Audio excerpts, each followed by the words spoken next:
Little baby wanna know where to be at. Dropped the low and I told him meet her. I'm a trap nigga, some shit I re-well. I'm at the light right now, I'm about to beat her. Yo, welcome back to Hot Thoughts TV. Pico checking in again with another news update. Make sure you like, share, and subscribe to the channel before we get started. So, recently Trinidad James made an Instagram post that caused a lot of mixed reactions. Please stop saying the summer was boring.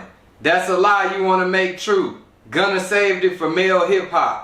God don't make mistakes. Now the reason that it caused for mixed reactions, if you haven't been paying attention, Gunna was a part of the YSL RICO case where he took an alpha plea deal, and there was a video that surfaced of him saying yes ma'am, yes ma'am, yes ma'am to a couple of questions being asked in regards to things that people felt might be able to be used against Thug during the trial.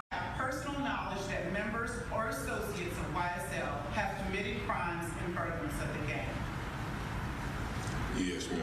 Though his lawyers came out and cleared the things up that people had speculation about and made it clear that none of the things he said in his alpha plea could be used against Thug or any other co-defendants unless he chose to take the stand and testify himself. Even after this was stated by the lawyers, people still called him a snitch, a rat, every name that's a rapper's worst nightmare. After his release from jail, it had took a little while before he actually got back into the dropping motion of things, but when he dropped, he returned with his single Bread and Butter, which shook the internet up instantly. From there, he dropped the album A Gift and a Curse, which to me was definitely one of the top rap albums to drop this year. Of the summer, I would definitely agree with Trinidad James. I don't feel like there was another album that dropped this summer that came close to Gunna's. Hip hop wise, I'm talking about 15 songs, no features. A lot of these niggas drop tapes and they got 2-3 features on every song. In my opinion, when a nigga drop an album, maybe 2 features at best. But when you dropping an album, niggas want to know how you feel.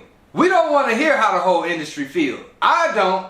Maybe everybody else does. I feel like that's mixtape or single work. Like when you drop an album, this is your project. This is not a group project you turning in. This is the project I've been working on that I'm showing to the class. I feel like Gunna embodied that. With the odds against him, he showed up and showed out on every song. And not just showed out on every song, another thing that made this the tape of the summer for me, where I can agree with Trinidad James, aside from the quality of music that was dropped, there was a lot of anticipation, there was a lot of hype, and a lot of question as to what's Gunna gonna say, what's Gunna reaction to what's going on. I feel like it's a lot of people who jumped out the window and called Gunna a snitch or said something about Gunna that wish they could take back what they said. Because regardless as to what a nigga did, you can't take away the fact a nigga made great music. This is where I feel like the hip hop culture is lost. We will discredit great music based off of an imaginary code that over 90% of the people claim to be following that code don't even follow. And aside from that 90%, there's a whole nother 10% who don't follow that code or live a street life and still feel like that they have to hold some type of stature as far as, oh, I can't listen to him, he a snitch. Nigga, you not in the streets, nor are you involved in this RICO case. So what the fuck do it matter to you? If you ask me, maybe some of them niggas needed to get told on, nigga. It's a lot of niggas saying they don't fuck with snitches and will never snitch,